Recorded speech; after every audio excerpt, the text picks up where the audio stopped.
Sindh rangers ऐं police कुछ इतला ते गॾियल कार्रवाई कई आहे। गॾियल कार्रवाई कंदे फराड में मुलविस जवाबदारनि खे नॉन कस्टम गाड़ी समेत गिरफ़्तार करे वरितो आहे। कश्मीर रोड वारे इलाइक़े में पुलिस ऐं रेंजर्स मां फराड ऐं जालसाज़ी में मुलविस जवाबदार अज़हर रज़ा उर्फ अज़हर इक़बाल के गिरफ़्तार करे वरितो आहे। जवाबदार जे कब्ज़े मां लखें रुपयनि जा चेक, मोबाइल फोन ऐं पिस्टल पिण हथ कयो वियो आहे।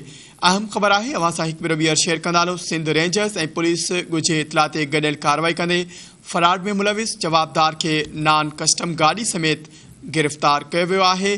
कश्मीर रोड वारे इलाइक़े में पुलिस ऐं रेंजर्स मां फराड ऐं जालसाज़ी में मुलविस जवाबदार अज़हर रज़ा उर्फ अज़हर इक़बाल के गिरफ़्तार करे वरितो आहे। जवाबदार जे कब्ज़े मां लखें रुपयनि जा चेक, मोबाइल फोन ऐं पिस्टल हथ कयो वियो आहे।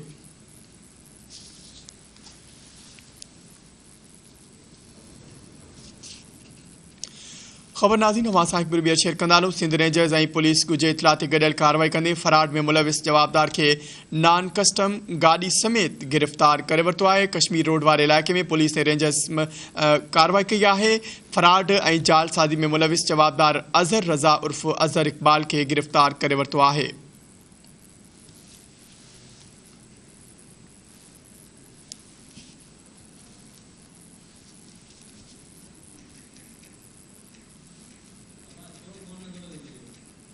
खबर नाज़रीन, अवां सां हिकु भेरो शेयर कंदालो या ब्रेकिंग न्यूज़ अवां सां हिकु भेरो ॿीहर शेयर कंदालो। सिंध रेंजर्स ऐं पुलिस ॻुझे इतला ते गॾियल कार्रवाई कंदे फराड में मुलविस जवाबदार खे नॉन कस्टम गाड़ी समेत गिरफ़्तार करे वरितो आहे। कश्मीर रोड वारे इलाइक़े में पुलिस ऐं रेंजर्स कार्रवाई कई आहे। फराड ऐं जालसाज़ी में मुलविस जवाबदार अज़हर रज़ा उर्फ अज़हर इक़बाल के गिरफ़्तार करे वरितो आहे।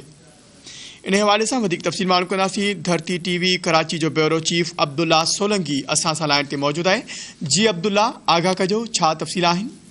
जी बिल्कुल, पाकिस्तान रेंजर्स सिंध ऐं सिंध पुलिस जी औरंगी टाउन कराची में गॾियल कार्रवाई थी आहे, जॾहिं त जेको आहे 4 फ्लोरुनि जी जेके गैंग आहे उन्हनि मां 4 जवाबदार गिरफ़्तार कया विया आहिनि। मां वाज़े कंदो रहां त सिंध रेंजर्स जे तर्जुमान मूजिबि जवाबदारनि में सैफुल्ला, बरकतुल्ला, इकरामुल्ला ऐं सैयद वाहिद शामिल आहिनि, जेके कराची जे मुख़्तलिफ़ इलाइक़नि में फुरियूं ऐं ॿिया ॾोह कंदा आहिनि।